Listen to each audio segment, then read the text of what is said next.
Standard 6 science chapter number 3 fibre to fabric. ये chapter में हम फाइबर टू फैब्रिक के बारे में पढ़ने वाले हैं। फाइबर का मतलब होता है डोरी होता है, और वो डोरी से जो कपड़ा बनाया जाता है उसको हम फैब्रिक कहते हैं।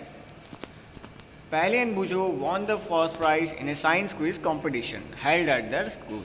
तो पहली और बुझो साइंस कॉम्पिटिशन में, साइंस क्विज कॉम्पिटिशन में पहले नंबर पे वो आए थे। They were very excited and decided to use the prize to buy clothes for their parents. तो वो लोग पहली और बुझो वो दोनों के दोनों ने सोचा था कि हम लोग मार्केट में जाएंगे और वहाँ से पापा मम्मी के लिए क्लोथ्स लेंगे। When they saw a large variety of cloth material, they got confused. The shopkeeper explained that some clothes or fabric were cotton and some were synthetic.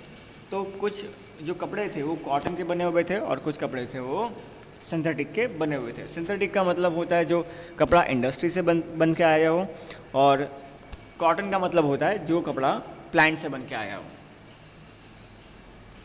He also had woolen mufflers and shawls. There were many silk sarees as well.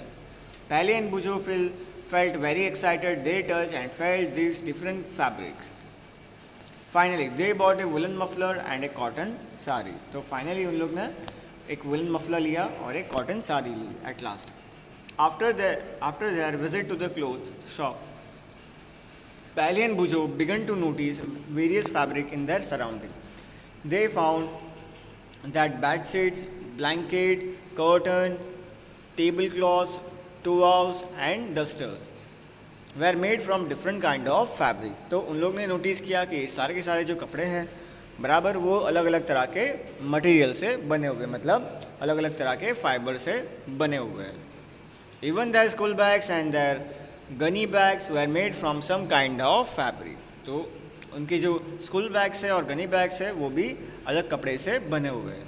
They tried to identify this fabric as cotton, wool, silk और synthetic. So can you also identify some fabrics, variety in fabrics.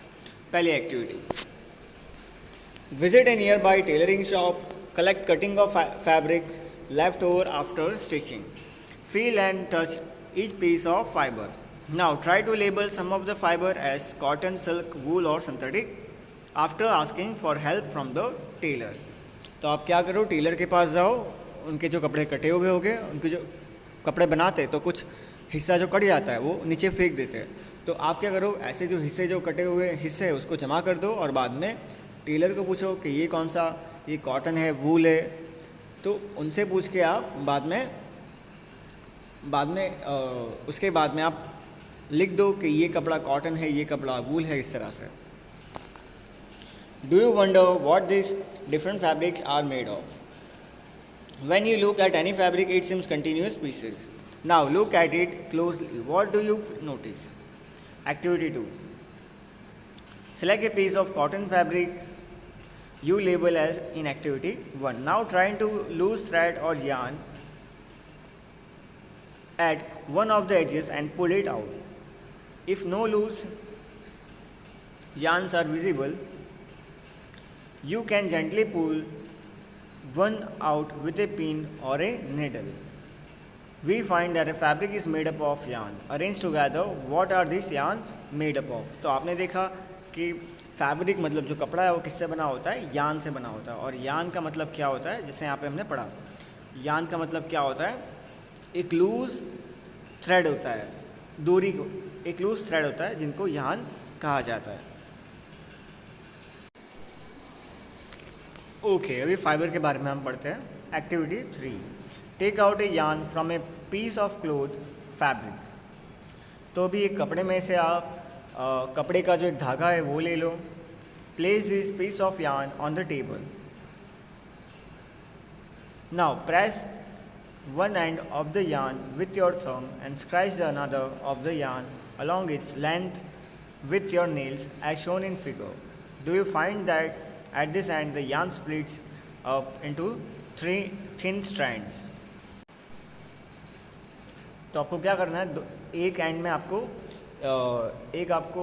Cotton कपड़े का आपको एक हिस्सा लेना है और उसके बाद आपको दोनों साइड इसको काटना है और बाद में दोनों साइड आपको इस तरह से पकड़ना है। और बाद में आपको चेक करना है ये स्प्लिट हो रहा है कि नहीं हो रहा है, इसको गोल घुमाना है, दोनों तरफ से इसको गोल घुमाना है और देखना है स्प्लिट हो रहा है कि ये नहीं हो रहा है स्प्लिट। उसके बाद you might have observe something similar when you try to thread a needle.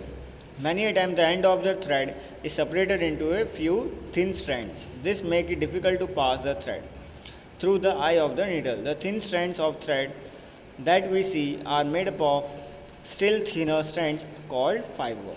तो फाइबर का मतलब क्या होता है? आप ये जो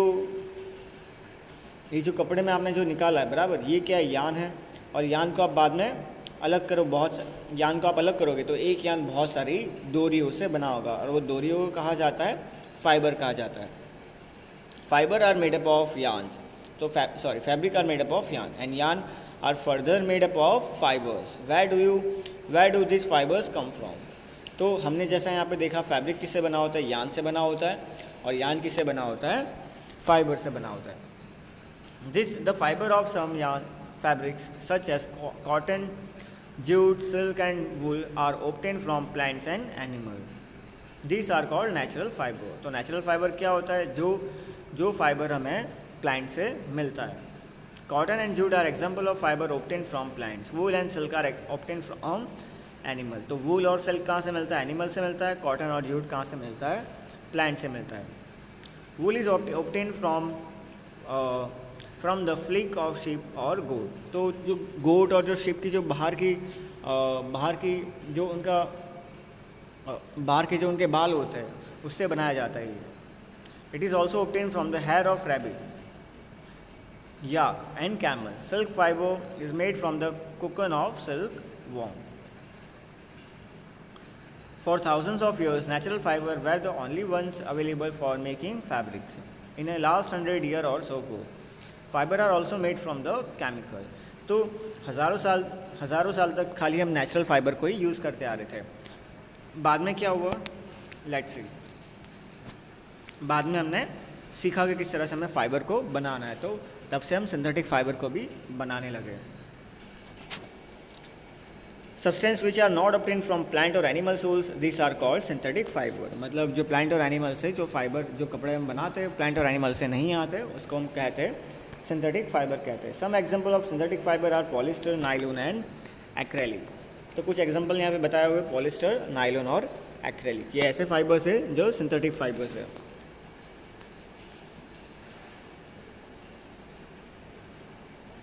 सम प्लांट फाइबर, अच्छा हम यहाँ से कल पढ़ेंगे 3.3, यहाँ से हम कल पढ़ेंगे सम प्लांट फाइबर्स है।